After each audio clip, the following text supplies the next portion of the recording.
जय श्री कृष्णा, राधे राधे। नमस्कार दोस्तों, बातें ज्ञान की YouTube चैनल में आपका स्वागत है।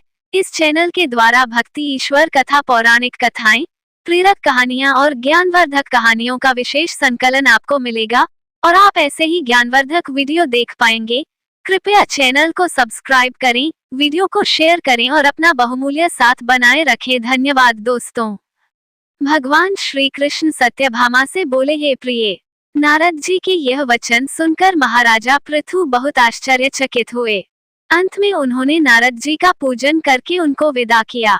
इसीलिए माघ, कार्तिक और एकादशी, ये 3 व्रत मुझे अत्यधिक प्रिय हैं। वनस्पतियों में तुलसी, महीनों में कार्तिक, तिथियों में एकादशी और क्षेत्रों में प्रयाग मुझे बहुत प्रिय हैं। जो मनुष्य इंद्रियों पर विजय प्राप्त कर इनका सेवन करता है, वह मुझे यज्ञ करने वाले मनुष्य से भी अधिक प्रिय है। जो मनुष्य विधि पूर्वक इनकी सेवा करते हैं, मेरी कृपा से उन्हें समस्त पापों से छुटकारा मिल जाता है। भगवान श्री कृष्ण के वचन सुनकर सत्यभामा ने कहा, हे प्रभु, आपने बहुत ही अद्भुत बात कही है कि दूसरे के लिए पुण्य के फल से कलह की मुक्ति हो गई। ये प्रभावशाली कार्तिक मास आपको अधिक प्रिय है, जिससे पतिद्रोह का पाप केवल स्नान के पुण्य से ही नष्ट हो गया। दूसरे मनुष्य द्वारा किया हुआ पुण्य उसके देने से किस प्रकार मिल जाता है, यह आप मुझे बताने की कृपा करें। श्री कृष्ण भगवान बोले, प्रिय, जिस कर्म द्वारा बिना दिया हुआ पुण्य और पाप मिलता है, उसे ध्यानपूर्वक सुनो। सतयुग में देश, ग्राम तथा कुलों को दिया पुण्य या पाप मिलता था, किंतु कलियुग में केवल कर्ता को ही पाप तथा पुण्य का फल भोगना पड़ता है। संसर्ग न करने पर भी वो व्यवस्था की गई है और संसर्ग से पाप व पुण्य दूसरे को मिलते हैं, उसकी व्यवस्था भी सुनो। पढ़ाना, यज्ञ कराना और एक साथ भोजन करने से पाप पुण्य का आधा फल मिलता है। एक आसन पर बैठने तथा सवारी पर चढ़ने से, श्वास के आने जाने से पुण्य व पाप का चौथा भाग जीव मात्र को मिलता है।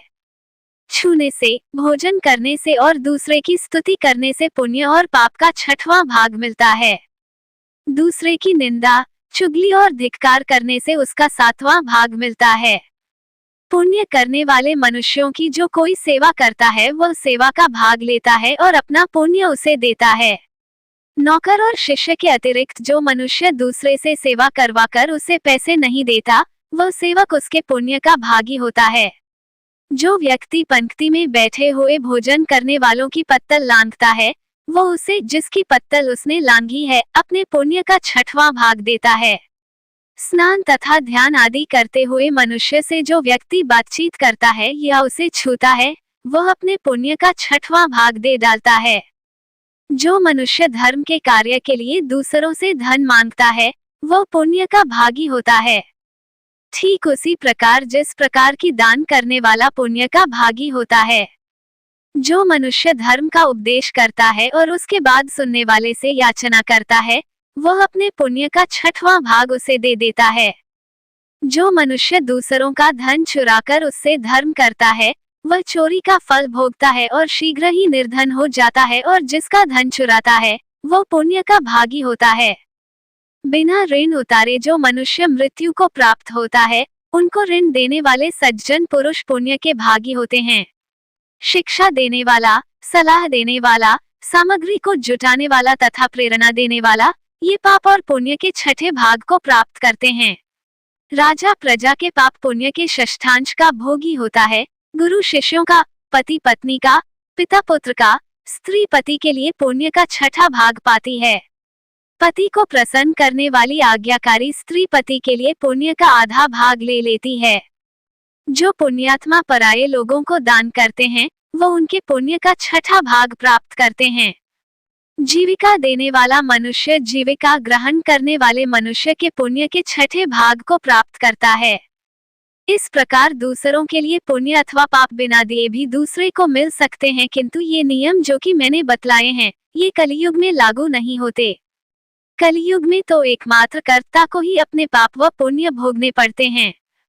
इस संबंध में एक बड़ा पुराना इतिहास है जो कि पवित्र भी है और बुद्धि प्रदान करने वाला कहा जाता है। उसे ध्यानपूर्वक सुनो। भगवान श्री कृष्ण ने कहा, पूर्व काल में अवंतीपुरी उज्जैन में धनेश्वर नामक एक ब्राह्मण रहता था। वह रस, चमड़ा और कंबल आदि का व्यापार करता था। वह वैश्यागामी और मद्यपान आदि बुरे कर्मों में लिप्त रहता था। चूंकि वह रात दिन पाप में रत रहता था, इसलिए वह व्यापार करने नगर नगर घूमता था। एक दिन वो क्रय विक्रय के कार्य से घूमता हुआ महिष्मतीपुरी में जा पहुंचा, जो राजा महेश ने बसाई थी। वहां पापनाशिनी नर्मदा सदैव शोभा पाती है।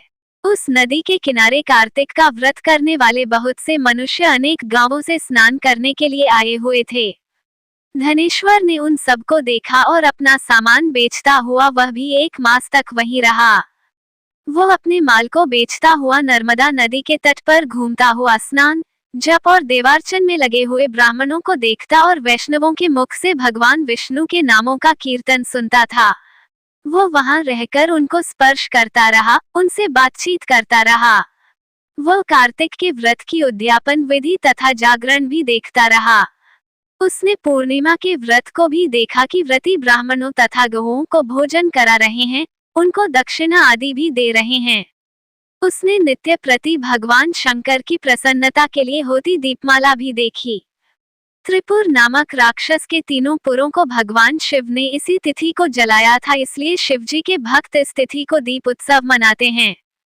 जो मनुष्य मुझमें और शिवजी में भेद करता है, उसकी समस्त क्रियाएं निष्फल हो जाती हैं। इस प्रकार नर्मदा तट पर रहते हुए जब उसको 1 माह व्यतीत हो गया तो एक दिन अचानक उसे किसी काले सांप ने डस लिया। इससे विह्वल होकर वह भूमि पर गिर पड़ा। उसकी ये दशा देखकर वहां के दयालु भक्तों ने उसे चारों ओर से घेर लिया और उसके मुंह पर तुलसीदल मिश्रित जल के छींटे देने लगे।